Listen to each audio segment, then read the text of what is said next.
Welcome back, everybody, to the latest edition of the Swim Guys podcast. We're continuing with the University of Toronto Varsity Blues Month with a very special two-part episode this week. Actually, we'll do one part this week and one part next week with the great Byron McDonald. This interview went on a long time. We had so much fun. It is a very special interview for me, Jason Hughes, as Byron was my varsity coach back when I was a university swimmer. Byron was not only one of the world's best butterflyers back in the 70s, but he's gone on to become one of the world's best coaches now. Most recently coaching Eli Wall to finals at the Pan-Pacific Championships and the Commonwealth Games, and everybody knows Kylie Moss to a Olympic bronze medal in 2016, 2017 World Championship gold medal, as well as a world record in the women's 100-meter backstroke.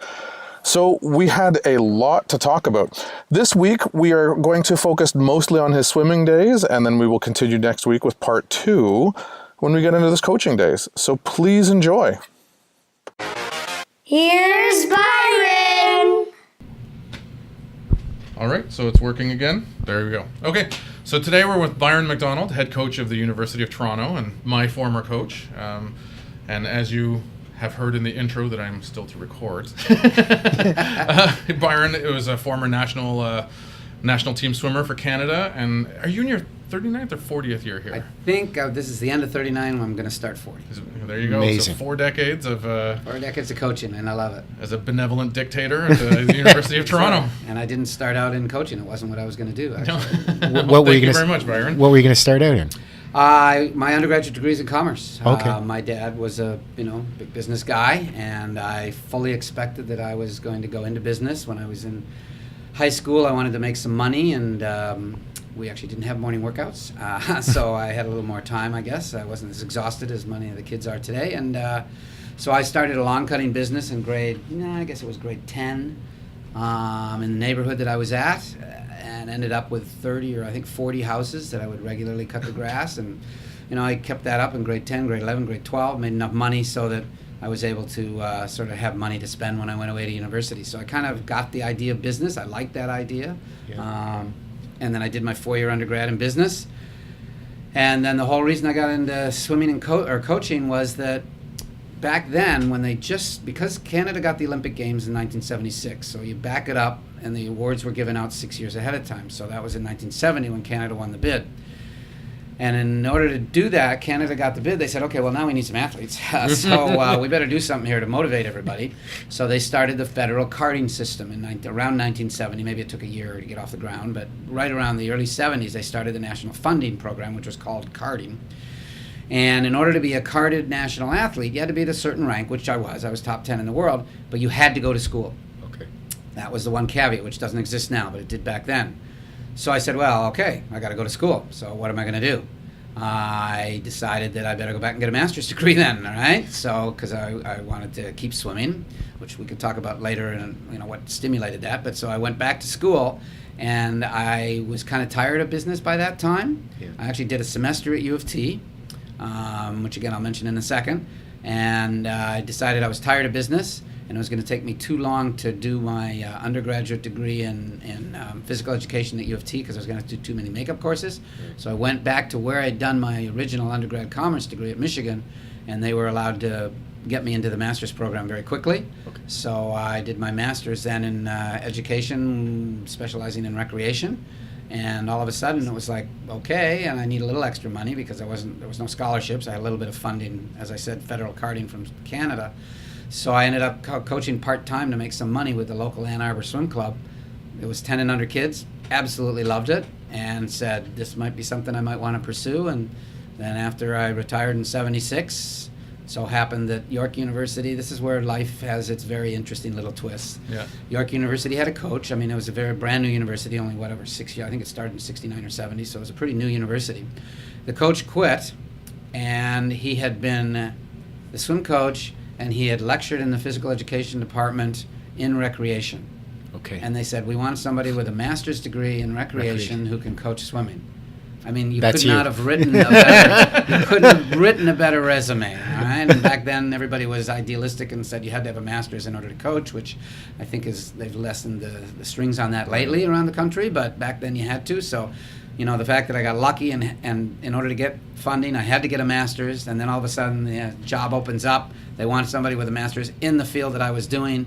So I walked into the job in the fall of 1976 and loved it and have stayed in it ever since. Meant to be. It was meant to be. You're absolutely Or somebody right. had a plan for you and you were very well manipulated. Yeah, that's right. Exactly. So, yeah, we made it work. Yeah. And how long were you at York for? I was at York for 2 years. It was the toughest decision, I would argue, in my coaching life for sure, and even almost personally, was to leave York University because it was my first team. And I think any coach will tell you that, your first team is usually, maybe not always, but usually very dear to your heart. And we did very, very well. There were approximately maybe 30 teams in the country, and I think I inherited a team that was 29th. Wasn't very good. And in my first year, through recruiting one or two kids and just getting the athletes on the team to swim a little bit better, we finished 5th in the country. And then in my second year, we finished 3rd in the country, not far behind the first two, which was University of Toronto and Waterloo. And I had the 2 best recruits in the country lined up to come and swim for me the following fall. But the UofT job opened up, and I knew the coach here very, very well. And he had sort of helped me get the job at York University. And he came to me and said, after my first year, I want you to come to University of Toronto and take over. His idea originally had been he wanted to set up a USC, UCLA, Michigan, Ohio State sort of rivalry between York and UofT. And after 1 year, he realized that it wasn't going to work, that we were going to go right by UofT maybe, right? And so he says, I realize now there's not enough swimmers, all right? So he said, I'd rather get rid of York and have you come down to the University of Toronto. And I said, I can't do it. I've only been here 1 year. I need to assert my own self as a coach. So I coached another year, and then he basically came to me in February and said, it's now or never. If you're coming, you're coming. That's great. If not, he said, we're going to advertise.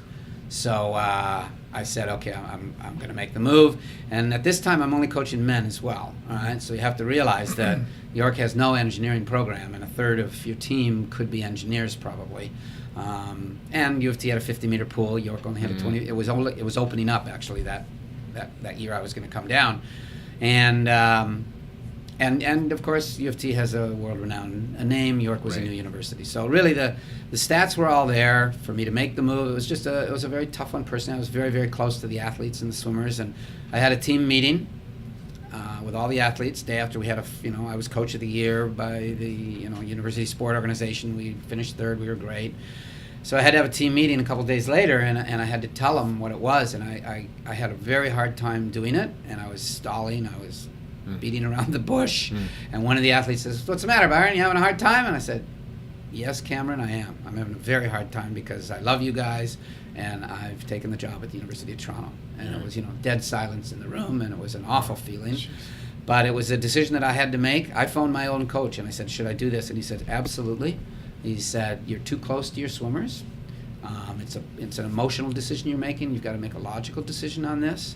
And this may sound very, very caustic and very unfeeling, but he said, pretend all your swimmers have just gone down in an airplane crash. In other words, it's a totally new group, and you don't know any of them, and you had to choose between the two places. What would you do? And that crystallized it a bit in my mind and made me realize that in a couple of years all those guys are going to graduate, and then is that where I really would rather be? And nothing against York, as I said, I absolutely loved it, and but UofT had a lot more to offer in the terms of potential, and certainly we've been able to take it to that next level. And Byron, that piece of advice, did that stick with you throughout the rest of your coaching career? Did that change your perspective with your relationship with your athletes over the years? No, I mean, I think that was a comment that was made, not that you shouldn't be close to your athletes, but you are, and you always are going to be, just like any other coach usually is. Well, some coaches choose to be. It was to sort of remove yourself from that and realize that the athletes will turn over after 4 years. Right. And do you want to be here or do you want to be there? Right? And so, no, well, we can mention this now if you want, is that my first year at UofT, my coaching style is such that I feel I should get to know the athletes fairly well. I'm not their friend, but I'm not their enemy, and I'm not, the way I sometimes describe it is, yes, I'm a general and they're soldiers, but there's not that division. I'd rather almost, we're all kind of generals together. No hierarchy. Yeah, no real hierarchy. Obviously, I'm the one pulling the strings, right? Right. I'm the one designing the workouts and da-da-da-da-da. But we're in it together, Yeah. And because I grew up in the United States, as, Jason might mention, my folks were from Thunder Bay and Hamilton. And they got married young and moved to the United States, and so I was born and raised down there with dual passports. So I'd grown up in the American system, and the American system is very four-star general, marching soldier oriented in almost all the situations. It's a little less now, but certainly when I was growing up. And so I thought that was really what you had to do in a big situation. So I came down to UofT. I was at York, and we were certainly all together. I was only 3 years older than some of the guys on the swim team, right? I was 26. So we were close in age and, close in thought process, I would say. So I came to UofT and I thought, okay, I've got to make a much bigger definitive separation between me and the team. And I've got to be that four-star general, and I've got to sort of command from on high. And I had a tough first year because of that, because it wasn't me. It wasn't, my advice always to coaches, be yourself. Right. And I wasn't being myself. And I created a bit of a schism between some of the better swimmers who didn't appreciate that. They wanted to be the closer situation. Friend isn't the right word, but at least on the same wavelength. One of which was Dan Thompson, and one or two of the others. And we had an okay year. We didn't have a great year. We actually lost the national championships by 10 points, which we shouldn't have lost. Back then it was swimming and diving, and we got outscored in diving 77-1. So that kind of hurt us. Right? But we knew that going in. Right? That's a little more than the 10 points we lost by. And we got disqualified in the opening night in the first relay, which was 40 points down the toilet. So I mean, we did a lot of things wrong. But it just, we didn't have the spark. And so I decided to do a 180-degree turn going into my second year coaching, and not be the ogre up on top, commanding down, but to be a little bit more on the same wavelength with the athletes. And it turned, I would argue my star athletes started to buy in a little bit more, and I believe we all had a better experience, and I certainly did. I enjoyed it a lot more, and we kept building from there. Oh, that's amazing that you're able to recognize it and then actually stick to changing it. It's got to be hard. Well, I think it would have been harder the other way if you would have felt you had to change your personality to coach. You know what I mean? I was going back to what I was. Yeah. I was trying to be somebody who I wasn't the first year. So to go back to who you are is probably a lot easier than to all of a sudden say you've got to change your stripes and do something entirely different. Right. So. Well, good for you. I know you want to ask about swimming. Yeah. Sorry, I went. No. We got lots of time for both, but yeah. But I wanted to. I do want to go back to the swimming. So you grew up in the States that you were saying. Yes. Could we go back to, I guess, wherever you want in the swimming days? But Sure. I'd like to hear a little bit about the age group days, and then when we get to who did you look up to, and good. and then the national teams that you made. All right, so this is, and I don't want anybody to cry, but, when I was 5 and 6 years old, grade 1 and grade 2, I had a bone disease called Perthes, I don't know how you spell, Perthes, I think it is, right? And it's a bone disease where your bones don't grow properly. And the fear at the time was polio was a very big scourge of the world probably, but North America anyway. And I had a few friends that had polio where everything really stops growing and you've got to wear braces and everything. This turned out not to be polio, but I wouldn't call it a version of it. But anyway, my leg had to be in a brace for 18 months and couldn't move, so that the bone, the leg bone could properly adjust or move or grow into the hip. And because of that, I was on crutches for those 18 months. And then when it came off, the doctor said, you should swim, because obviously running on a joint that hasn't done anything in 18 months isn't a great idea, so you should swim to rehab and get better. I mean, I'm all of 8 years old and I'm rehabbing. But anyway, my mother and father, I never even saw my mother in the water. I don't think she could swim, all right? And my dad was a great athlete, but he was a runner up in Thunder Bay, so he really couldn't swim much or didn't care about swimming. So I doubt we ever would have even gotten into the sport if medically I wasn't told that I had to do it. So I started doing it, and it's one of those funny things where I was good right away. Yeah. And so then everything sort of follows because of that. We joined the local YMCA outside Chicago, and I didn't know anything about swimming, and we're just swimming along and doing whatever we're doing, and lo and behold, I end up winning sort of the regional championships as a 10-year-old, and I'm feeling pretty good about myself. Went 16.2 for 25 yards butterfly, yards, not meters, and until I looked at the sheet for the championships, and I realized that the record for the 8 and under boys was 15.9, faster than what I just did, and it was set the year before when the kid was 7. Yeah. Right? And his name was Mike Neighbor. And any relation to John Neighbor? And no relation. All right. But this follows sort of your question, Jason, about heroes and that. All right. So this guy was my hero. He was a stud. He was he was unstoppable in everything he swam, and he was a couple years younger than I was.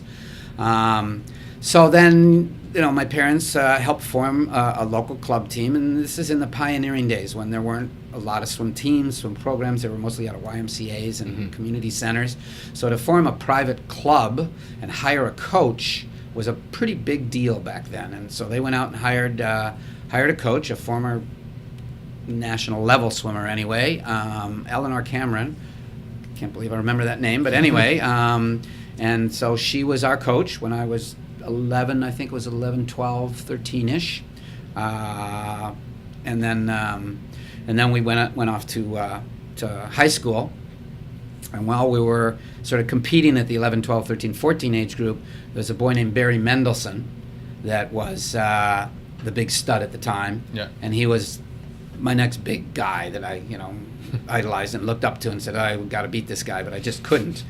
The problem was I was very small. I'm still not very big, right? But I was really small. And some of these guys, as you all know, 13, 14, 15, some people grow a lot sooner than other people. And I remember standing on the block racing this one guy, and I probably was 4 feet tall, and he was shaving, He was 14 years old, right? And it's tough to beat these guys, So, and then from there you go on to high school in the United States, and everybody thinks that the high school system is amazing in the United States. In some of the states, it is. In some of the states, they actually don't have a very good high school program. One would argue it's more like the American or the Canadian system, where it's a little more volunteer, it's a little not as organized, and the better kids stay actually in club swimming. But in the state of Illinois, outside northern Chicago, the high school program is amazing. It has regularly 2 or 3 of the best teams in the United States. The coaches are pro coaches, even though they're also high school teachers, but they're very, very good coaches. And so the coaches that I had, the one guy in my first year is in the Hall of Fame in the United States coaching, one of the top high school coaches ever. And then the assistant coach, who ended up being our coach because they actually split the school, it was so big, he ended up becoming the CEO of American coaching for 20 years. He was that good of a coach, and then he moved on to administration. He went on to university and that. So there were those 2 guys that I raced, you mentioned, Jason, and then there was a guy when I was in high school going to the going to the high school championships, and it was a big deal. It was televised the whole 9 yards. And when I was in my grade 12 year, I did a time that was the 3rd fastest in the United States, behind a guy named Mark Spitz, who went on to win 7 gold medals. I think I've heard of him. Yeah, I think he's pretty good, right? And the guy who was 2nd fastest was the guy in my state, who again was a year younger than I was, but he was amazing, and he beat me, right, for the state championship. So that was sort of my 3rd big guy that I'd always sort of been ahead of me in my pecking order. Yeah. And I promised one day I was going to beat these 3 guys. And I was going to knock them off one by one. Well, the dude that had beat me when I was 13, 14, 15, I beat him by the time I was 18. Nice. And the other kid that beat me when I was 10 and he was 7, right? All right, it took me until my first year university, and I beat him at the NCAAs. Okay. And then in my 2nd year, NCAA championships, the kid who had beat me when he was in grade 11, I was in grade 12. He's a year behind me, so he was a first-year guy at the University of Tennessee, and I finished 5th and he finished 6th, so I beat him. So by the time I was in my 2nd year university, I beat all my young guys that were the big studs when I was young, and I knocked them all off. So you were Byron the Hitman. I was Byron. There you go. Right, and so now, of course, I had to have different role models or different people to aim for. And the problem was, people nowadays only know about Michael Phelps. Well, the Michael Phelps of our era was Mark Spitz, and Mark Spitz won 7 gold medals, and Mark Spitz could have actually won a couple more. He was that good. I would argue he was as dominant. I would say he's actually more dominant than Michael. Really? He was so good. He could have, the Americans had a inter-squad meet before the Olympic Games, and they had the 3 best backstrokers in the world, other than an East German boy who was very good. And they had 4 medley relay teams. So they had a backstroker in each one of the 3 medley relays, and they put Mark Spitz on the 4th one. They said, we don't have a backstroker, so Mark, why don't you do backstroke? He said, okay. So this is 2 weeks out from the Olympic Games. The Americans have the 3 best backstrokers in the world. Mark Spitz gets in the water and leads off their medley relay in this inter-squad meet, and he beats the other 3 guys by body length.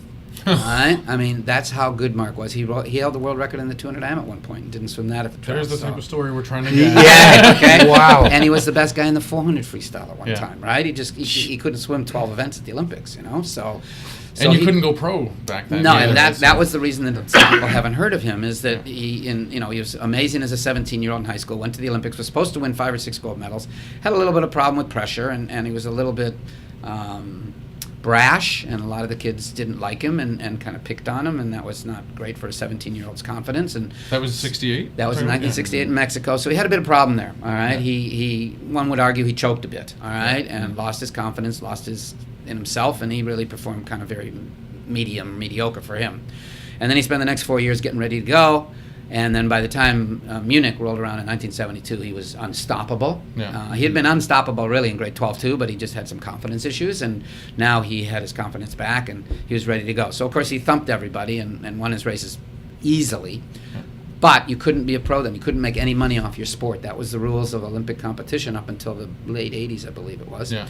So he had to turn pro. That was it. It was over. Now, he could have kept swimming for years, and nobody would have touched him for years, because the thing, again, the other differentiation between Michael Phelps and Mark Spitz was Michael Phelps has a very, very tough coach. Yeah. Bob Bowman is renowned for being pretty unflinching and pretty Top down, the same. yeah, absolutely top Yeah. down. He's a general. He's a 5-star general. They don't even make those. All right, okay, right. So Bob is very, controlling is probably a nice word, right? Yeah. And he's a great coach. He does a great job, and that's it. That's his personality. That's what he feels has to happen to succeed. And so you follow that regime, or you're gone, right? There's no gray area. It's black and white. And he came from the school of a coach named Paul Bergen, who ended up coaching in Canada one time. Some people will remember. And Paul has a lot of disciples, and Bob Bowman is one of them. And literally, I'm not kidding, there is no gray area in their life, and there's no gray area in their coaching. Right. And Michael was brought up under that regime, and there was no gray area. Michael was told what to do, when to do, how to do it. I mean, everything. I mean, part of the reason Michael may have had some of his rebellious streaks was probably because of that regime he was under. It was pretty unflinching. So, so Michael trained. Michael was one of the fittest men on the planet as well. Right. Mark, unfortunately, well, not unfortunately, but rumor had it from people that I knew on his teams and stuff, Mark didn't train very much. Okay, He really? won all that, and he was that good, and he actually didn't. He trained very hard in grade 11 and 12.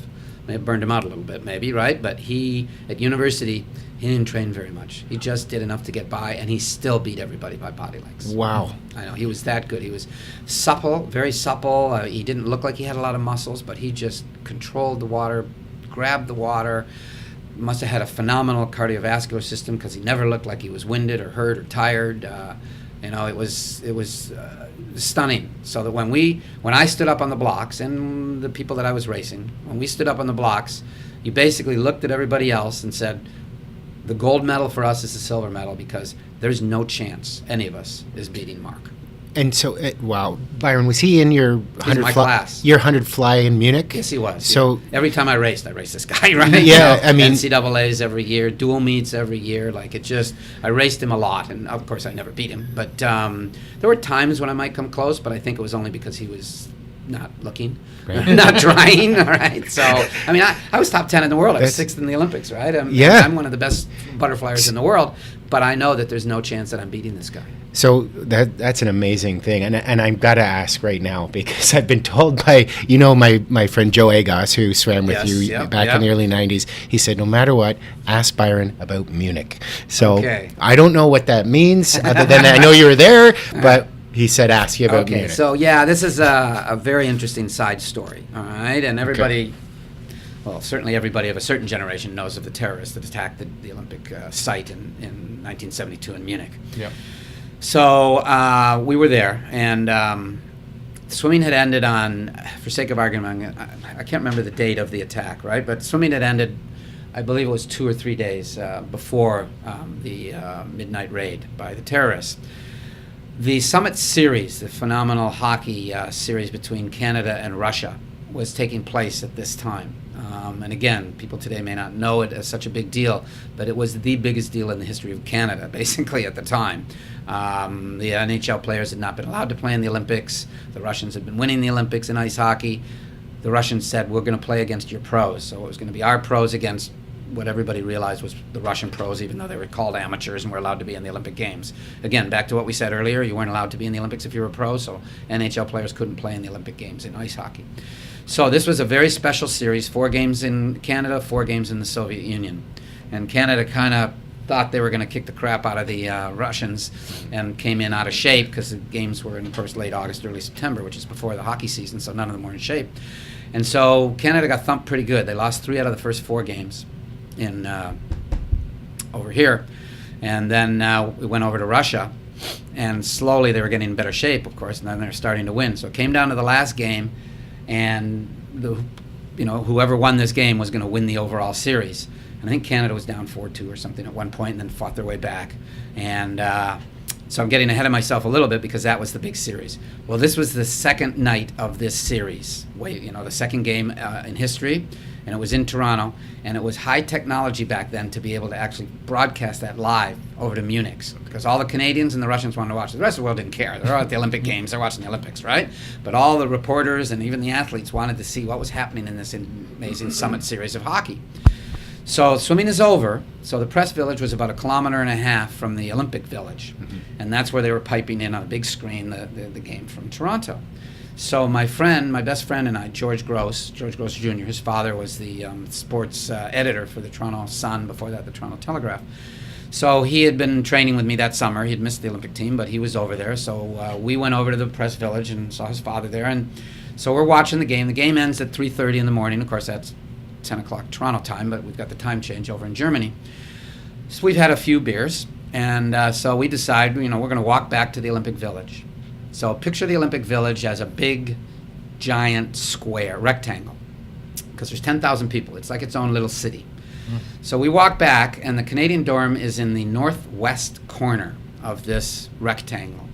And there's a back gate. So Canada's in that corner right by the back gate.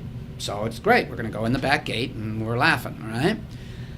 But the back gate's closed. It's locked. They're not manning it at 4 o'clock in the morning. Well, a big rectangle holding 10,000 people is about 2 kilometers to the front of the gate. So we got to walk 2 kilometers. Now we're just going to have to walk 2 kilometers back to where we're living. So we kind of You're not going to do that. Well, why should we? I mean, that seems a bit pointless, doesn't it? Okay, all right? And you have to realize, again, security back then, there'd never been any terrorism, there'd never been any problems, there'd never been any problems with security. So security is lax, and nobody's really too worried about it. So as we're standing there, and we were there with 2 of the women swimmers who were with us as well. As we're standing there, we look over about 50 yards down the fence, and there's 4 guys in generic tracksuits with a what do you call it, little bags. And we figured, me personally, I thought they might have been Kenyans, right? Because they were very lean, mm-hmm. and it looked like a sort of off reddish tracksuit that I'd seen some of the Kenyans in. Luckily, we didn't go over and say hi, how you doing? Because they hopped the fence right away, and so then we went, what the hell? They're hopping the fence, we can hop the fence. So we hop the fence. It's like 10 feet high, right? And then we go to our dorm, and I'd say 2, 3, 4, 5 minutes, as we're just about ready to sort of crash for the night, we hear some what we think are fireworks. And we go out on the balcony, and the Israeli dorm was sort of a dorm and a half away from ours. So there's our big dorm, and then there's a small little dorm, and then there's the next dorm, and that's where the Israeli dorm was, and they were right at the end, which you could actually see from the Canadian dorm. The dorms were only 3 floors high. So we then decide that's fireworks. Who's an idiot in the middle of the Olympics putting off fireworks? Well, obviously, the people we saw were the terrorists. They hopped the fence. They went into the Israeli dorm, and they then shot the Israelis. Oh. That's why I'm just glad that we didn't go over and give them a high five. Yeah. Right? Okay, because we might have been collateral damage. So there might have been 2 groups of 4. We're still not 100% sure, because the water polo guys that have been watching the game with us came back and also ran into some guys at the fence.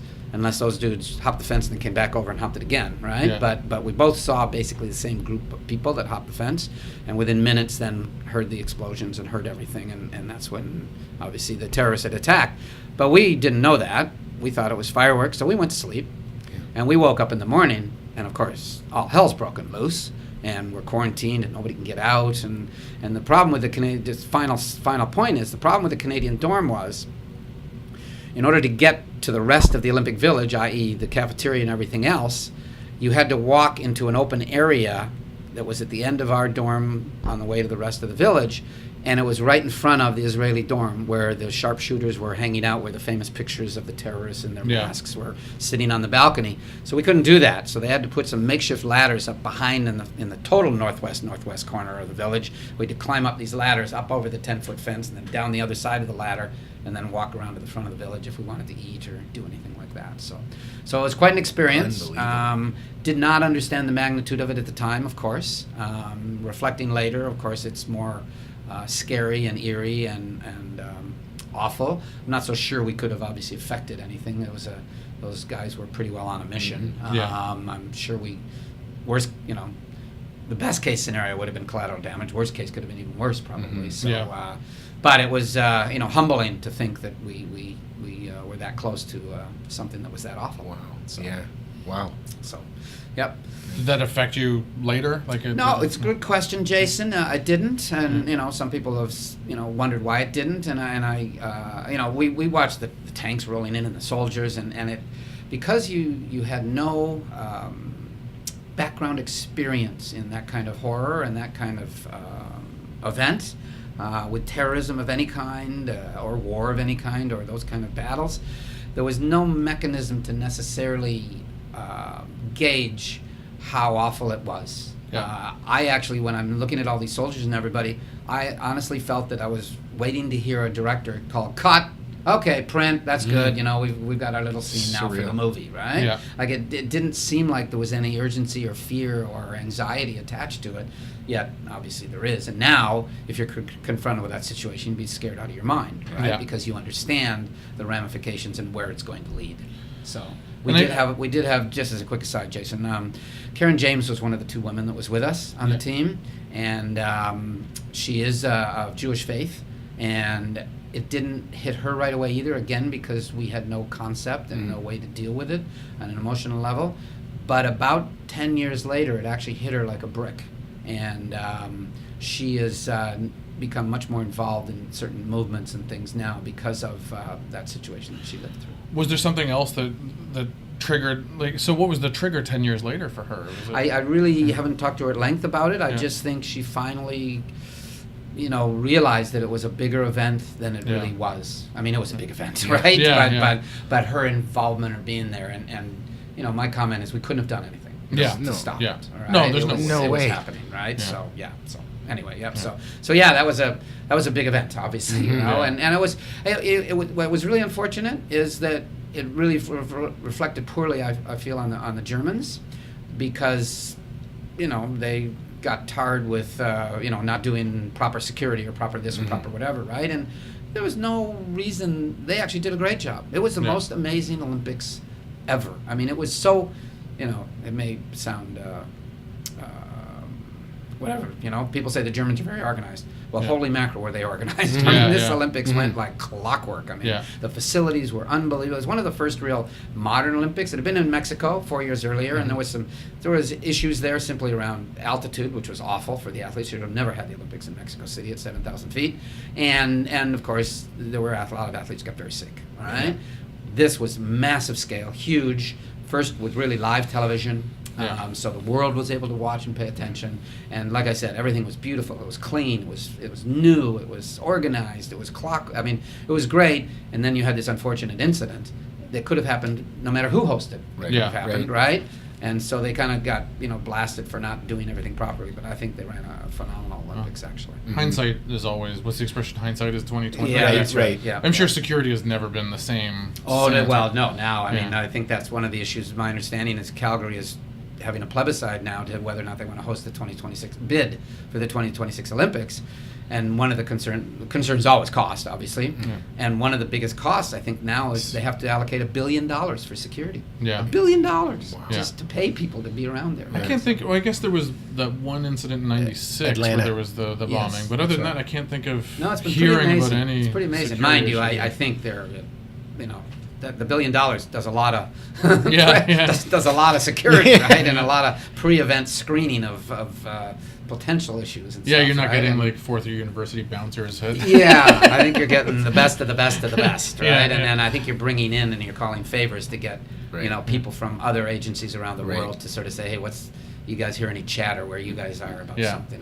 And you know what? Maybe I doubt it, but maybe the Olympics has reached the point where a terrorist organization might say, this might not benefit us Yeah. to do this, We Yeah. might get more ill will than positive. I'd like to think that. I'm not so sure it's Yeah. true, but Yeah. it is one of the few things left where you're going to get a world stage. But Yeah. so. Oh, I guess that's a crazy story. Crazy Yeah. story. So yeah, thanks for sharing that. Incredible.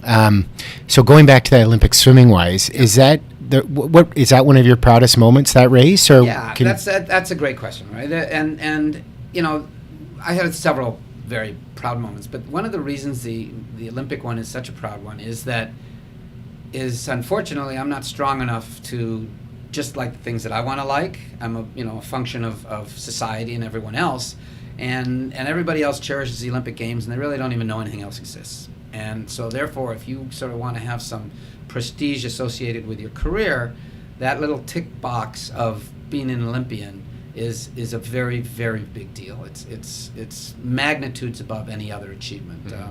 I would argue that winning the gold medal at the Commonwealth Games in my first international competition is probably a higher achievement, particularly because I led the sweep. We went 1, 2, 3. I think it's at that point in history, it was the only time Canada had ever swept medals in any sport, let alone the sport of swimming, in a major international games. And it was a great effort. It was a great achievement, and I would argue that's probably a bigger achievement, or one I'm as proud of, but nobody knows about it.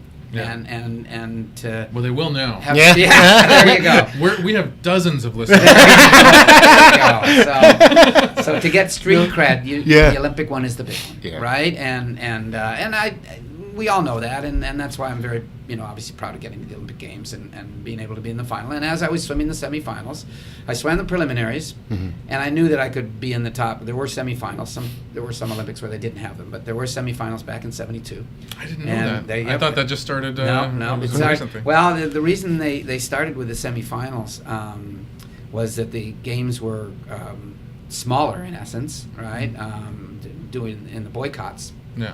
in '80 and '84, and less athletes and everything. So they started thinking we need to expand this, but how can we do it when we only have so many swimmers? And we also want to sell more tickets. Yeah.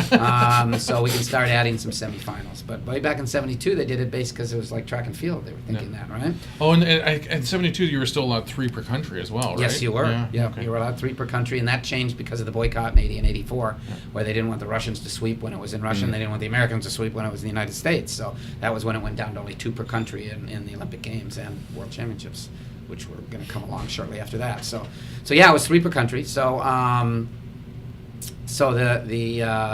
the semifinals, I knew I could get into the top 16 pretty easily. I was, as we said, I was top 10 in the world or whatever, top 8. So I finished 12th. Well, a bunch of people said, "Oh no, you're not going to be able to make the finals. You're only 12th." I went, "I got this, man." Nice. I wasn't going 100%. Right? I'd love to have that So, confidence in right? life. And but then there was one guy I really hadn't heard of, and he seeded a really fast time. It turned out he converted his yards time wrong, which is why he was seated ahead of me, but it scared me initially. Yeah. All right, and then the East Germans, you never knew what they were going to do, right? So there were really about 10 of us, so 1 or 2 were not going to make it, Right. all right, at a pretty good level. So into the semifinal, I knew that was the race for the money, because I was a little worried that the top couple guys were a little bit too rich, and I didn't really have the confidence that I could win a medal. So to me, I needed to get into the finals, and so the semifinal was the big one, and I got up and I raced pretty well, and was real close to my best time, within a tenth or so, I think, and I ended up lane 1, so I ended up 7th. So I made the final, no problem, which was great, and I was relieved and ecstatic and all that kind of stuff. So then you get to go home, go to bed, sleep, and then sleep in the next morning, and then you come back for the finals. And you did sleep? Did you? I did oh sleep. yeah. Okay. Okay. Because there wasn't any pressure on me. All Okay, right. yeah. Because I wasn't supposed to win a medal. Right. All right. I was supposed And you to make and the you final. you felt good because you'd I made you'd the final. accomplished your goal. That's a good point. It's a good question, though, right? Because those that have pressure. There was a fellow Canadian, and this was unbelievable, really, in the bigger scheme of things. A boy named Bruce Robertson, who 12 months before the Olympic Games, and people will, young swimmers will laugh now when I tell you the times, all right, that we were doing back then to get into the Olympic final. But, we were basically going 56s to get into the Olympic final. Well, 12 months before the Olympic Games, this boy named Bruce Robertson's best time, 18 months before, his best time was a minute. And then 12 months before, he dropped his best time to 58 seconds flat. Big deal. He's still not a player. He's still not in the hunt.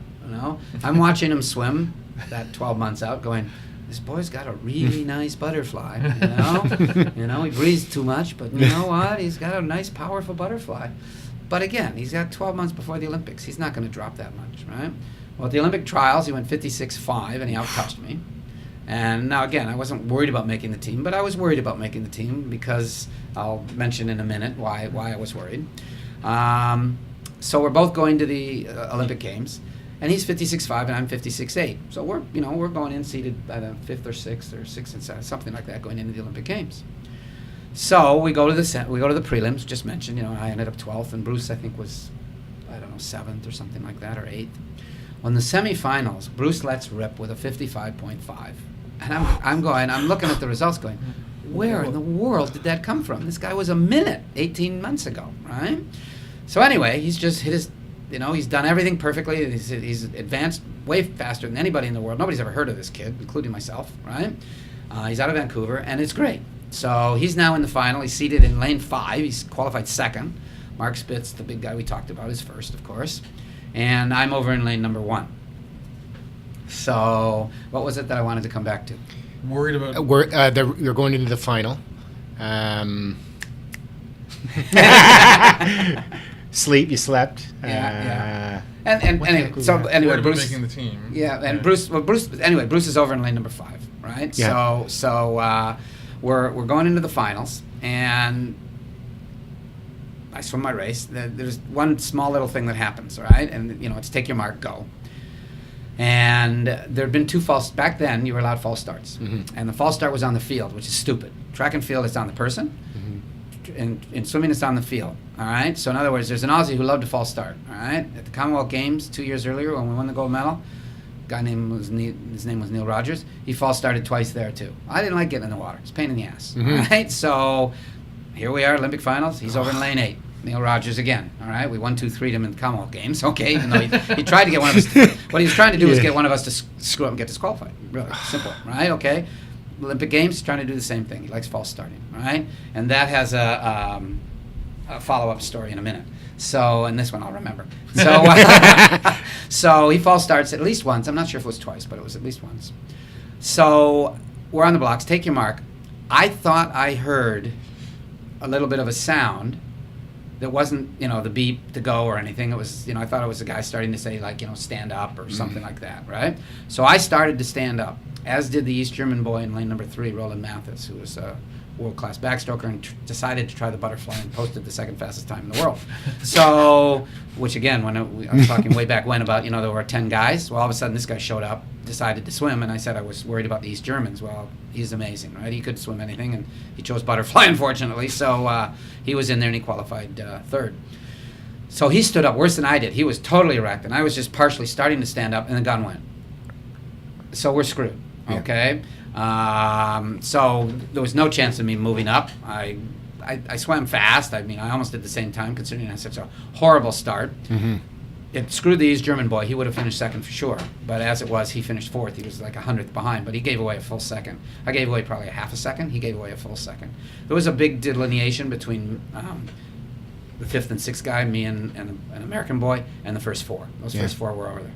So the first thing I did, I touched the wall. I looked up at the scoreboard down at the other end of the pool, like everybody does in so many pools.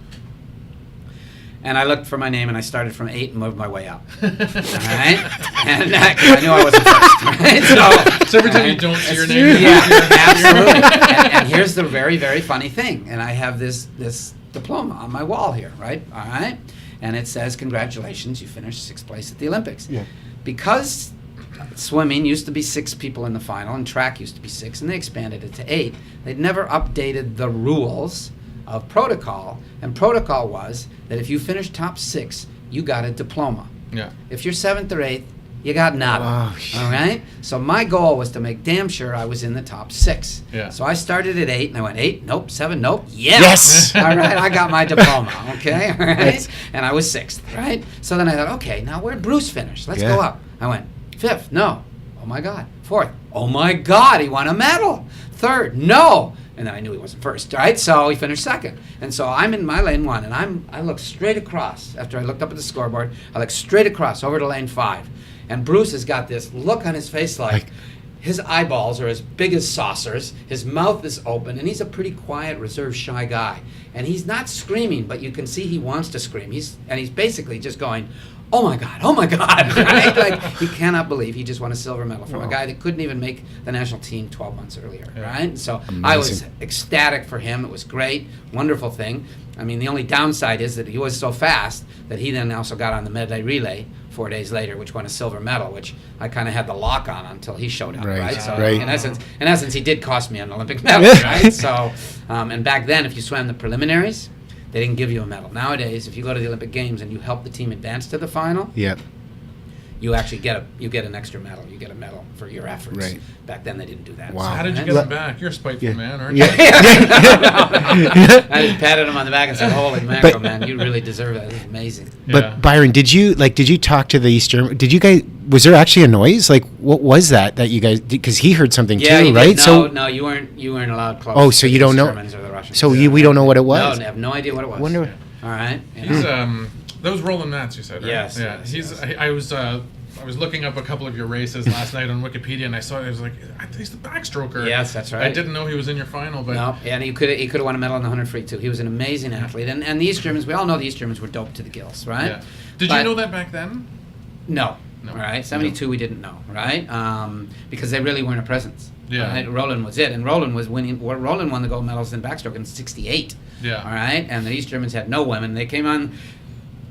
The East Germans started their jug protocols in '68-ish, right? And it was a 5-year plan. It was a 4-year plan because they found out, of course, the Olympics were going to be in Germany, and they wanted to be big stars in Yeah. Germany, naturally. But it was a 5-year plan that they started in '67. That was their 5-year build-up. They missed it by a year. Yeah. All right. '73 they were unstoppable and unbeatable, and then we realized Right. something was really wrong. Yeah. And in '72, I think they only had 1 or 2 kids win medals. So Yeah. Like 76, everybody knew. by then Yeah, it was yeah. done. Yeah. Yeah, I we all remember know. reading a story. We'll get back to 72, but Yep. I remember reading a story or an interview with David Burkhoff, the Yes. American backstroker Yeah. in '88 and '92. I think he won a silver in '88, but he was talking about the '88 Olympics in Seoul. Yeah. He was at the pool and he was at the drinking fountain, and he wasn't a very big guy. No, he was wasn't, a yeah. little guy, and he remembers hearing, I guess, a couple of the East German women laughing at him because he was So small. so small, right? And he was like, the athletes, they were pretty angry there. I didn't know that until later, but Oh, athletes yeah. were pretty angry about what was going on. But, Well, yeah, because it Wasn't fair. it was Yeah, it was it wasn't awful. fair, yeah. You can't beat somebody who's drugged. You simply can't, and especially on the women's side. And this is I'm going to give a very cursory and unscientific analysis, and it's the only way I can explain it to myself, and Do it, it Byron. sheds a bit of light on it, right? And any scientist would laugh at this, right? But let's say, for sake of argument, you have X amount of testosterone, muscle building, whatever you want in your body, right? And as a guy, you have 95% of what is potentially 100%. If you're going to take drugs, you're going to move yourself up to the 98 or whatever, right? So Yeah. you're adding a little bit, right? Yeah. You're not adding it through the roof, but you're adding enough. Maybe you're at 90, 92, whatever, and you can get to 97 or whatever, right, of your absolute max potential. Well, women have way less testosterone, as we know, and so they're at maybe 50 or 60 or 70. But if they then start taking all the drugs and everything, they're going to 90 as well. Well, that's a gigantic jump. It's unfathomable how big of a jump that is. And I don't care if you train your ass off. I don't care what you do right. I don't care if you were born with the best cardiovascular system that anybody in the world has ever had. You're still not going to beat somebody who's on drugs, unless somehow you are such an absolutely superior athlete. And one of those kind of athletes come around maybe once every 50 years. The Americans had one in 1988. All right, Janet Evans was her name. A young little 14 or 15, maybe 15, 16-year-old girl out of California, and she took the East Germans down. It was unbelievable. Event after event, she took them down. The East Germans were stunned, absolutely stunned. And to show you the magnitude of the success that they have, there's 13 individual swimming events at the Olympic Games, and the East German women entered 2 in every event except for one. They only entered one kid in the 200M, I think. So they had 25 swims. Of those 25 swims, my recollection is 22 of them won medals, 2 of them finished 4th, and 1 of them finished 9th. They probably killed her.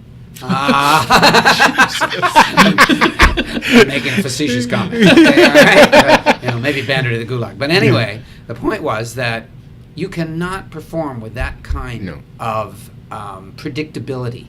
Like somebody somewhere is going to screw up, and nobody screwed up. They all got to the podium relentlessly. It was just, you can't do that without drugs. I mean, it's just there's just no way that's not going to happen. So way back to Roland, all right. You couldn't talk to the East Germans, and they had this 5-year plan. He was great in the world before he even started the drug program, which I'm sure they must have put him on going into 72. But in 68, he came from nowhere and he beat everybody, and he was the most beautiful backstroker in the world. And I'll give you another little side story about Roland. He had the world backstroke record, and again, times are slower back then. But so let's say, for sake of argument, I'm going to round it off, and it was 2:09. And the American swimmers were going 2:12. So then he went 2:08.8, 2:08.7, 2:08.5. I actually watched him break the world record once, where he was watching the clock while he was swimming, and he brought his last arm stroke over slowly as he watched the clock and just touched the wall, and he broke the record by 2/10, meaning he had way more in him. He knew he was playing around. So while he's going Sergei Bubka, 2:10, yes, exactly. All right. So anyway, so while he's going 2:09.7, 2:09.6, 2:09.1, 2:08.8, 2:08.6, 2:08.5, the Americans are going 2:12, 2:11, 2:10, 2:09. Like they're starting to close the gap. So all of a sudden he goes, I think it was 2:08.1, and one of the Americans in the summer before the Olympics, 72 Olympics, with the 71 Nationals, goes 2:07.9 and breaks his world record. And the Americans are going, we got him. We can get this guy, right? 3 days later, he jumps in the water. He goes 2:07.7, right? Re-breaks the world record. But they're going, that's okay. He's only a couple tenths ahead of us, right? So then Roland gets in again and goes 2:07.3, I think, and 2:06.9. I think he went 2:06.9, all right? Or 2:06, let's say 2:06.5. And the Americans still are coming down there like 2:07 flat, 2:07.2. We're in the ballpark. We can get this guy. And then in March, at the East German Olympic trials, Roland goes 2:02.9. Yeah. Like a bear just playing with a bunny. I walked over to one of the American backstrokers. I said, "What? Whoa! Like what?" He goes, "He's playing with us. He's toying with us, right? Like we can't beat this guy." And even at the Olympic Games, and he won the Olympics with 2:02 and killed everybody. And in the 100 back, he went 58 flat and won the gold medal. And the Americans were 58.3, 58.5, 58.8 or something, right? And and I talked to John, and John Murphy was his name, and they kind of went, we're getting there, but I just don't know if he's actually still trying. It just looks like it looks too easy. We're working our ass off in there, right? And sure enough, on the last day, the East Germans thought they could win the medley relay gold medal. Not the gold medal; they couldn't beat the Americans, but they thought they could win the silver medal. So Roland had to give it his all. And he went 56.9, broke the world record by over a second. Right? He had to try. He had the greatest nickname ever in swimming. I just discovered it while looking at your stuff. The Rolls Royce of swimming. And he was. He was beautiful. It was so effortless the way he swam. Again, towards the end, maybe he was on the drugs, right? But in the beginning, I honestly believe he wasn't. And he was just an effortless, sat in the water, beautifully high. And he was just a beautiful swimmer, right? So anyway, so he was, and the funny part was, I did go to a meet once, which was a very small elite meet, and and it featured 4 swimmers from each country: United States, Canada, East Germany, Russia, West Germany, England. It was a pretty good meet. It was in London, England, at Coca-Cola Invitational, I think it was called, at the London Crystal Palace pool. And Roland was there, and they would basically keep the East Germans away from everybody, the Stasi police that was traveled with them wherever they went. But Roland was such a star, and he had long hair and everything, which, back then nobody was doing, even swimmers weren't doing it, let alone East German swimmers, all right? But they couldn't tell Roland what to do. And he'd purposely, on the back of the bus, he'd go sit with the West Germans. Well, the Stasi police would have a heart attack. They didn't know what to do. Roland, get back here, right? And I'm going to talk with my buddies here, right? And so he was a bit of a wild child, which everybody loved. And it's part of the reason, I think, why people in the West actually really liked Roland. Right. They really, even though he beat them, they kind of appreciated him because he was a bit of a, bit of a disturber. Right. He was his own guy. He wasn't a regime. He wasn't a little automaton. Right. He was doing his own thing. So he was kind of cool. I thought the guy was a really neat guy. Yeah. So. Yeah, it was. Yeah, I'd love to hear some more stories about him someday. So I noticed you jotted down 74. So Right. what happened? What happened there? in the 74 Commonwealths? Okay, so remember I said in the 1970 Commonwealths, the Australian Neil Rogers false started twice. You were allowed 2 false starts on the field, and then in the third one, whoever false started, they were going to disqualify that person. So the plan was you try to screw everybody up on the first 2, and then they get jittery on the third one, and they're going to get disqualified, and you're going to obviously move up in this place, right? Did that happen often? So no. No. But everybody tried, right? It happened once to a girl in Canada, actually, right? But anyway, Aaron Corcoran. So at a trials. But anyway, so we're here at the 70 games. So he false starts twice. We go to the Olympic Games. He false starts at least once, and it might have been twice again. I can't remember, right? So we go to the 74 Commonwealth Games. Guess who's right next to me in the finals? No. Okay, Neil Rogers. This guy's a jerk. And I don't like getting wet. And Bruce Robertson, the guy that won the silver medal at the Olympics, right? The 3 of us are boom, 9, 3, 4, and 5, right? So I think I qualified second. And so just as I'm going to the blocks, and I'm not even thinking about Neil Rogers false starting or anything, right? And we have an Australian coach at this point who used to, he was the Australian national coach for years and years and years, infamous coach named Don Talbot. One would argue probably one of the greatest coaches in the history of the world. I think he was actually voted best coach of the half century, right? Yeah. And phenomenal coach. Well, he founded the Institute of Sport. He did, yes. They brought him back, which we can talk about in a second if you want. So he came. How much time do you got? He came to Canada, and hilariously enough, he's from Sydney, Australia. A friend of his, Dr. Brent Rushall, who has become now famous down in San Diego with his sprint technique of training, all right? But he was in Thunder Bay. He was running Lakehead University. And he phoned Don and said, Don was having some personal problems. Said, you need to get out of Australia. You need to come to Canada, to Thunder Bay. And Don said, okay, let's do it, all right? And he figures Thunder Bay, big bay, it's got to be on the ocean. Gets on the plane and goes, wait a minute. There are no maps back there? No. So he couldn't get further from the ocean if he tried. So anyway, so he's our national, he's our coach, right? So just before I go walking to the blocks, he says, remember, Neil Rogers likes to false start. Oh, jeez. All right? And I went, oh, Christ, that's right. All right? So take your mark. I go down. And I'm not ready to go at all because I figure we're in false start, so what's the point? I don't need to be ready to go. I actually even look over at his lane to watch him false start. And the gun goes. I go, oh, damn. Shit. I did. That's it. Like probably minimum 2, 3, 4, 5 tenths of a second. As a matter of fact, in the post-race interview, when they bring all the athletes together in the room, stories intertwining, all right? Remember the gentleman that I climbed the fence with, George Grouse Jr., and I said his father was the sports editor of the Toronto Sun. Yeah. Well, he's there, and as I'm getting ready to be interviewed, he asked the first question. He says, Byron, what were you thinking about on the start? He says, you were left on the blocks badly. And I said, I thought there was going to be a false start. Totally my fault. I shouldn't have been thinking that. Mm-hmm. And I was left on the block. So I lost the gold medal by a tenth of a second. Like I would have easily. So you got the silver, right? I would have easily won the gold medal. You just broke my heart. Yeah, I know. It was a bugger, right? Yeah. That's nerve-wracking. Like it's nervous enough, as you're getting up there. And I know. They shouldn't have said it to me, right? You don't want to. I mean, it was done in the greatest of intentions. Yeah. Just so you don't freak out. But it was the wrong thing. Did you lose to Neil? Neil Rogers won the gold medal. I beat Bruce. I beat the Olympic silver medalist because he was having an off meet. Yeah. When I approached the race against Bruce, my feeling always was if he's ready to go and 100%, his best time's a full second better than mine. He's going to beat me, Right. right?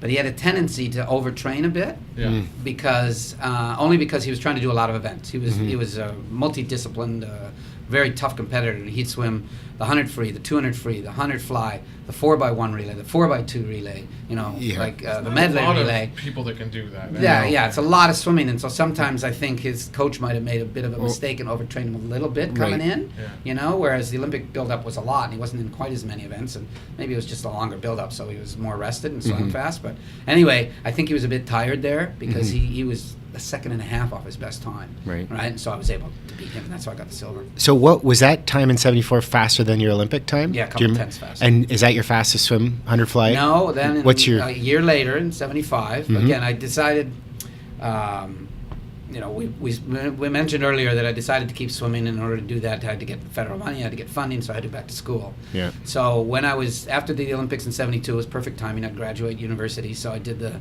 thing that everybody back then did, which was backpack through Europe. So I put my backpack on, and after the Olympic Games, I stayed overseas, and I was over there for 3 months walking around. And it's at that point I kind of went, you know what? The Olympics are in Montreal. I may just not go home and work. I may go back to school. I may swim. I may just continue to swim. At that point, I really didn't know what I was going to do. I hadn't committed to 4 more years. People nowadays seem to commit to 8 to 12 years, right? But I thought, yeah, maybe I will, maybe I won't. And then what sealed the deal really was that after '72, I stayed in Europe. Well, in '73, the World Student Games were in Moscow. And people nowadays don't think of Moscow as that big a deal. But back then, it was like where Darth Vader lived. I mean, it was the evil empire. And to be able to go into Moscow would be unbelievable. And so I thought, you know what? I'm going to do that. I'm not going to be able to travel around at all, obviously, but I'm going to be able to go. And I'm going to, so you know what? And then 6 months after that, in the Australian summer, our winter, was the Commonwealth Games in Christchurch, New Zealand. So I thought, you know what? I'll commit to the next 18 months because I'm going to get 2 fantastic trips out of this. And then we'll see. Maybe I'll quit or maybe I'll keep going. Yeah. And so that was why I went to the '74 Commonwealth Games. Well, then after that experience, I stayed in Australia for 3 months, traveled to Australia and New Zealand, had a great time, surfed and Did you all see sorts of Rogers stuff. down there when No, you went? Should have looked him up. He's a good guy, right? He's a good guy. He just likes to false start a lot. But had a wonderful time and met a couple, interesting people and stuff, right? And did surfed up and down New Zealand and up and down Australia. Some big waves and stuff. Had a great time. And then decided, you know what? This is a great thing, this swimming sport. It's, traveling around. And I'm going to swim for 2 more years because now it's that close. I can, I should swim at home in a home Olympics, you know?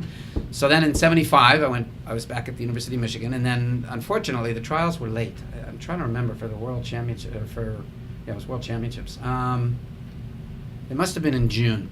So the NCAA season was over. I couldn't swim NCAA anymore, but I was training with that team down there. And then the coach there really didn't like coaching in the summer. So when the NCAA season was over, he went to his cottage and he sailed all summer. So there was no coach. So I coached myself for 6 weeks. Maybe this was a foreshadowing. Yeah. So I coached myself for 6 weeks into the trials. And went to the trials and had very, very long hair, which is a whole different story. We're going to ask you about that. Yeah, I know. We got to get to that. We have to get to that. Yes. And went into the trials, really not knowing. Usually, you have a feel for how you're going to swim. What you've done in preparation for whatever. Really, this was going to be a, crapshoot. Really, it was either going to be really good or it was going to be really awful. And luckily, I found a local guy who was a massage therapist that was hired by the committee, which they don't always do, to provide massages for kids that might have needed them. So Scotty McVicker, I think was his name. I can't believe I remember that. And I found him because I was feeling a bit tight and sore because I'd really basically, coaching yourself, you end up cutting corners. And so I really basically just did a lot of speed work and sprints. I really didn't have the self-motivation to do long aerobic stuff. And I wasn't swimming the 200, only the 100. So, I thought maybe I could get away with it. But I was tight and sore. And so this guy worked on me for 4 straight days. And I think it did actually help save me. So I got into the 100 butterfly. And at this point, there's a young swimmer. There's my old nemesis, Bruce Robertson. Okay. All right. And again, I had to... if he's 100%, he's going to beat me, all right? But it turned out he wasn't 100%. He was overtrained again a little bit, right? So he was a little off, so he's now going my time. He's around my speed. But there's a young kid named Stephen Piquel, Steve McKell is a phenomenal talent. Went on to swim a year later at the Olympic Games, and I think he finaled, and he was a little too young for the Olympic Games that year, but he, in terms of being a major player, but he was on the relay, helped the relay win a medal. But he was a world-class backstroker, butterflyer, freestyler. Well, he was new, though, at this point. Backstroke, he kind of understood, but he didn't understand butterfly at all. Right. He was just a gangly 6'6" kid, and with a lot of talent, but didn't really know how to swim. And so I'm in the preliminaries right next to him, and I'm figuring, okay, here's the deal. This kid doesn't know he's as good as he is. So he's just going to race me. So what I need to do is I need to jam this field in the prelims to the point where we qualify like 4th and 5th. So then in the finals, we'll be, of course, you know how they seed the finals. The fastest qualifier is like 4, then 5, then 3, and then it starts, spreading out. Yeah. I need to get as far away from this kid for the finals so that he'll race somebody else who's not as fast as me, because I'm going to take this thing out in the finals, all right? And so I'm going to get this. It was very strategic, okay? I'm seeing a lot of I foreshadowing need to get as far here. away from this kid as I can, so he'll race somebody else, and he won't know what he's doing, and then I'll beat him, right? Yeah. Whereas if he's next to me, I'm going to take him out, and he's probably going to come home faster than me, all right? Because I don't necessarily have the training, because I've been training myself. So I watched him the entire 100 meters, and I jammed the field. I held back, and sure enough, he held back. He just raced me, and I watched our last 3 strokes. I made them totally synchronous, and I touched the wall just as he touched the wall. So we touched a couple 100s apart, and we qualified 4th and 5th. Yeah. So I was in lane 2. Is You're that like a 5th? grandmaster. Yeah, Right. I'm telling you. So I'm in lane number 2, and he's over in lane number 6, I think Yeah. it is, Yeah. right? And that's perfect because he's blocked by Bruce, Yeah. okay, who's in the middle, and I don't know who the other 2 swimmers were, right? And at night, I got up and I went out like a bat out of hell, and Steve's over here just loop-de-doop-de-doop, racing the other guys, right? So he's never, ever gets in the medal picture. And then by the time sort of Bruce tried to pick it up and catch me, because he didn't quite catch me over in lane 2 either, right? It was too late.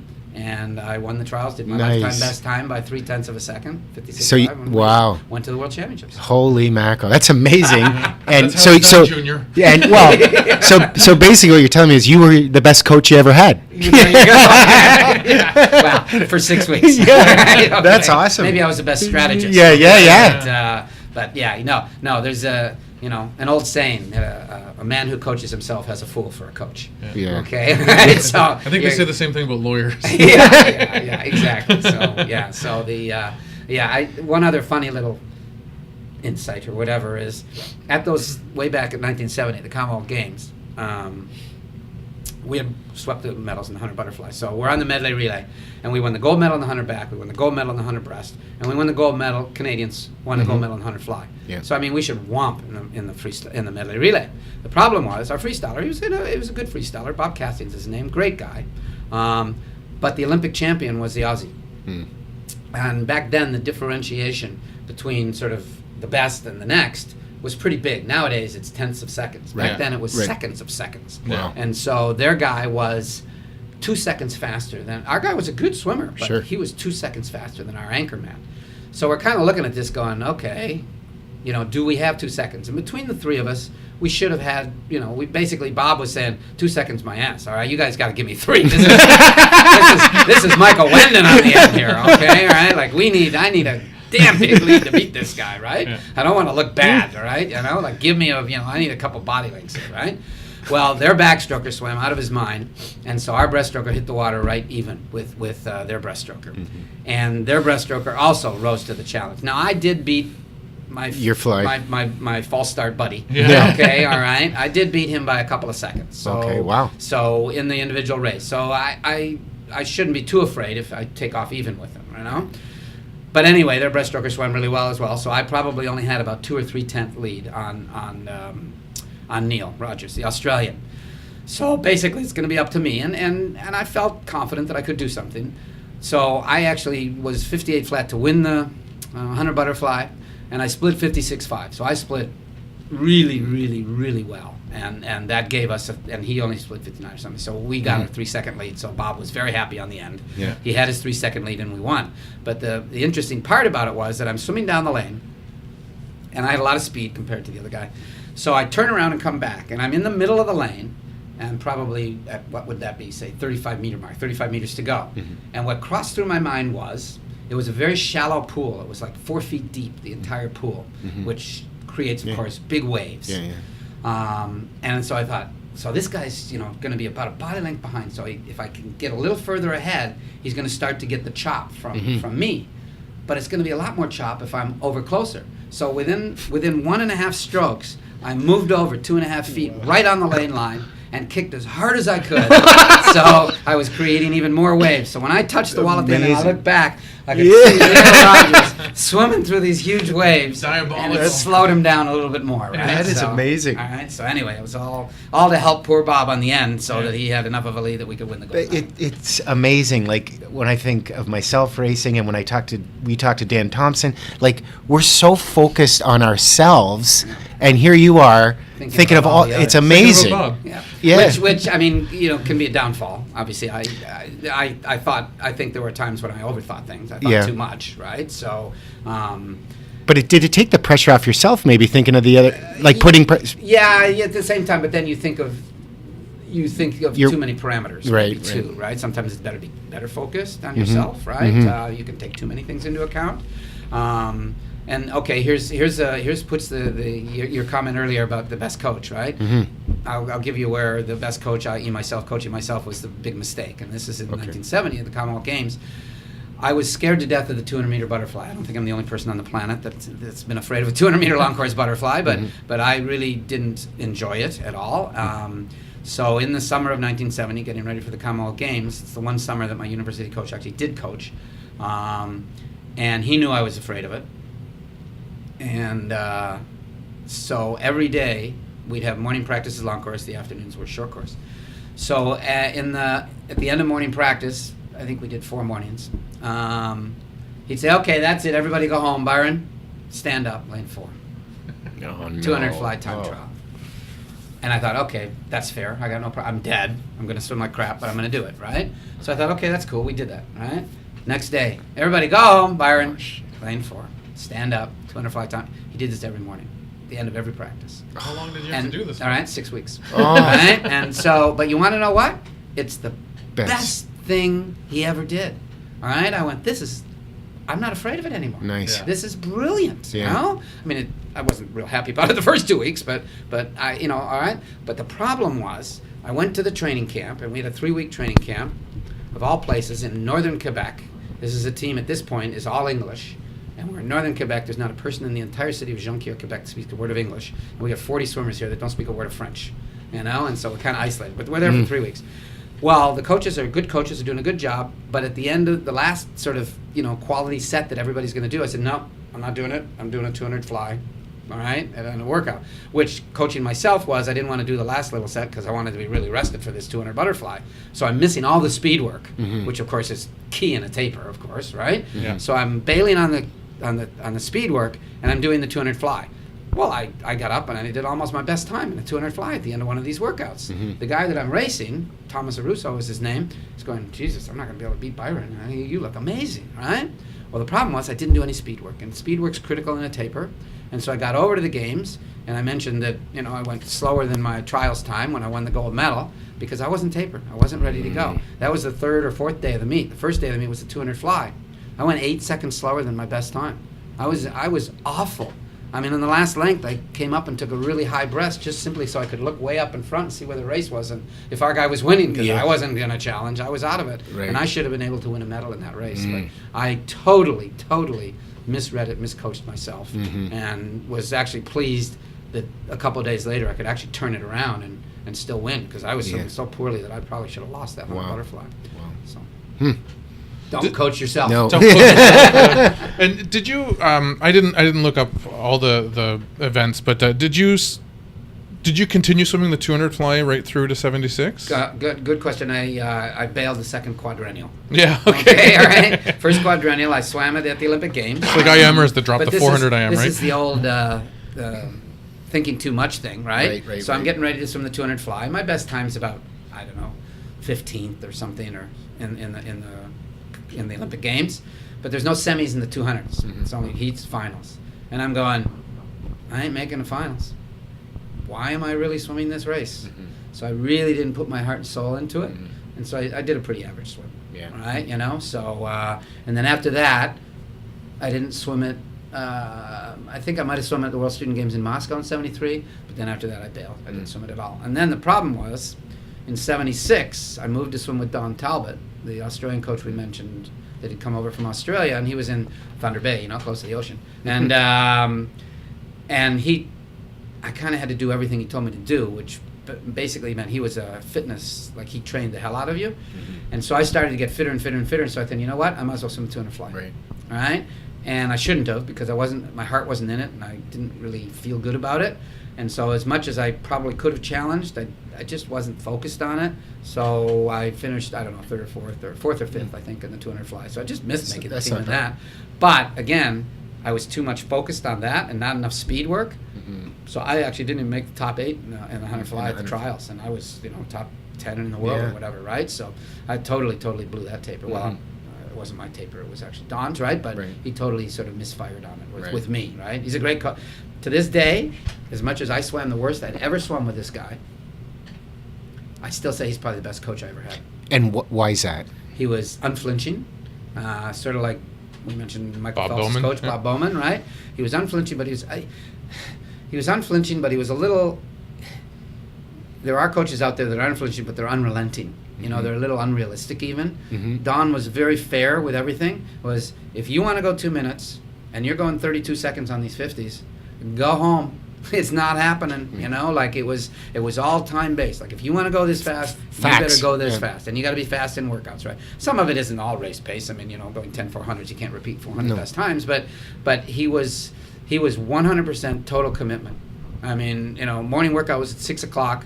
And if you weren't sitting behind the block at 5:59 and ready to get in on that top, like I was billeted with a family, and we overslept the first morning, and we walked in, and he said, "Go home, both of you." He said, "Byron," he said, "I can't blame you because Bill overslept, right?" He goes, "Tonight, you come with your parents. We sit down and we decide if you still want to swim."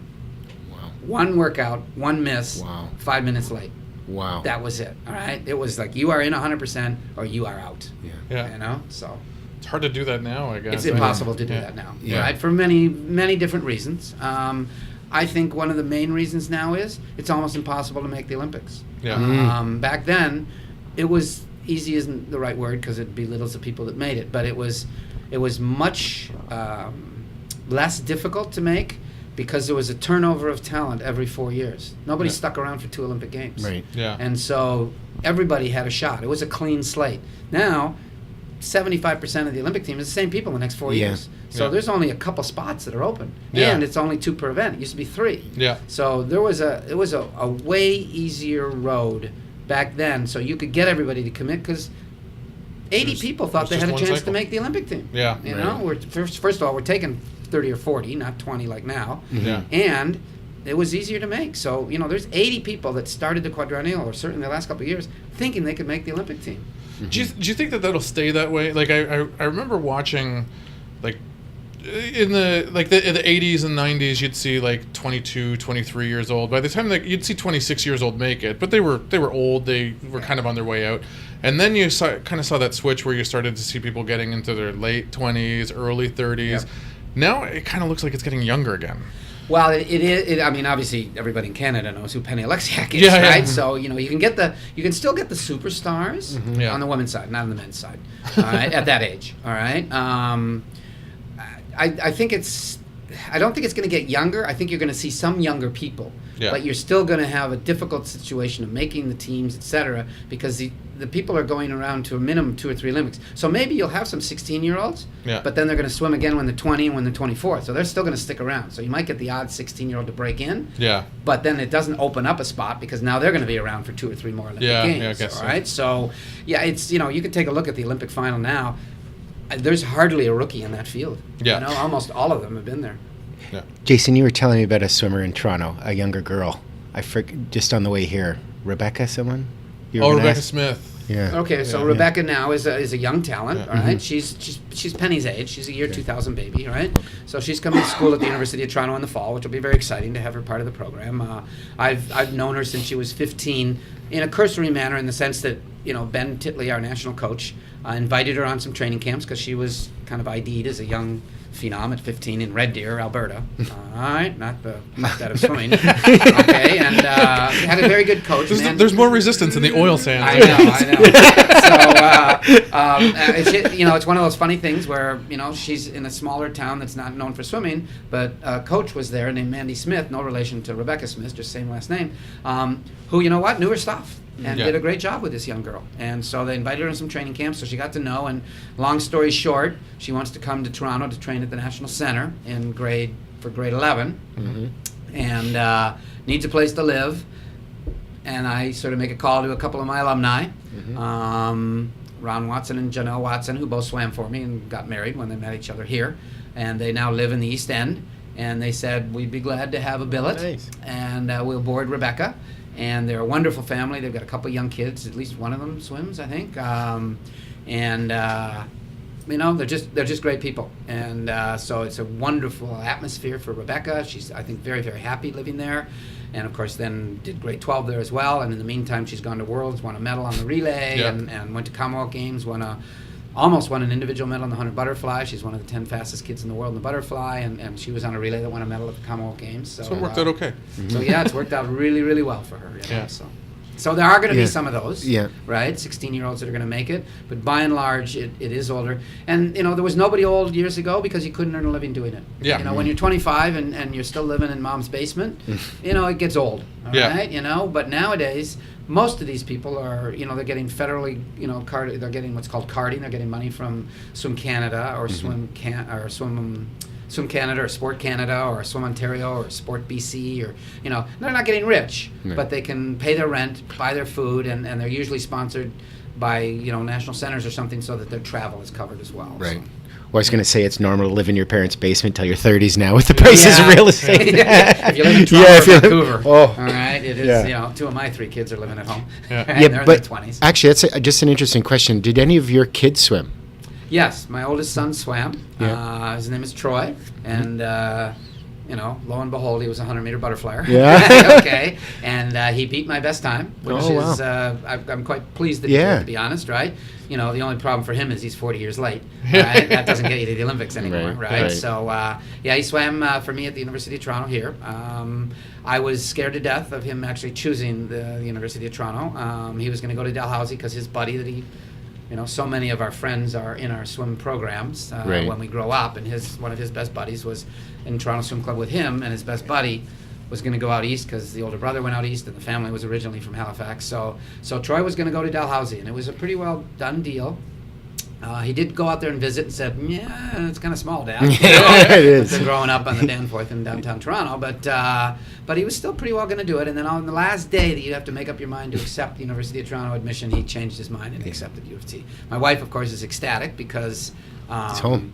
Well, it's home. You're right. On Sundays we have dinner. He come not always, but he used to come home on the Sundays. And if you're in Halifax, you're coming home maybe 3 times a year if you're lucky, right? So, so it worked out well. I was still afraid of coaching him because I didn't know how it would work, and he was great. He never called me dad. He called me coach or whatever, right? And didn't ever ask for special attention or my wife didn't bug me. How's Troy swimming today?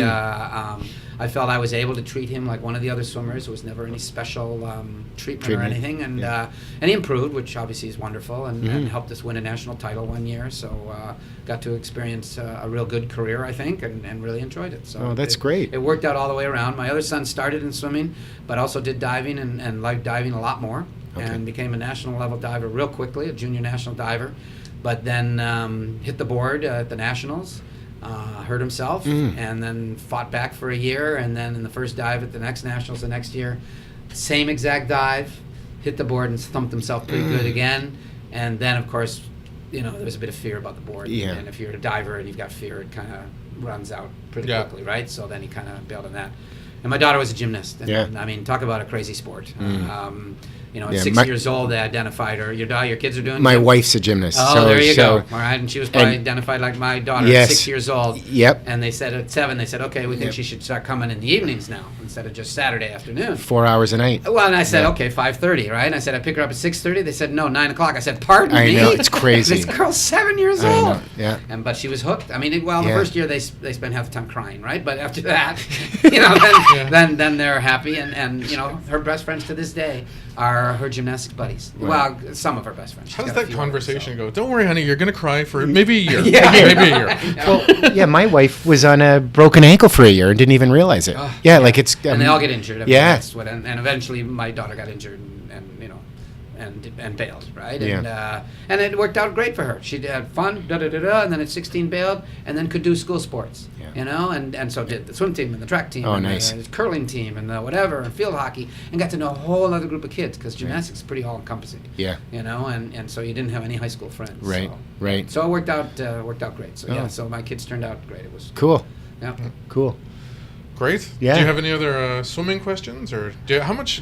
We've taken up about an hour and a half of your That's time. fine. Are I'm- you serious? I'm good to go. I got lots Holy of stories. cow. Can we get into the coaching, or Can we take a break for just a second? And that is going to wrap up part 1 of our very special 2-part interview with Byron McDonald. Next week, we will get mostly into his coaching days, and I guarantee you're going to love it. Please do not forget to subscribe, rate, and review. Have a great week, everyone.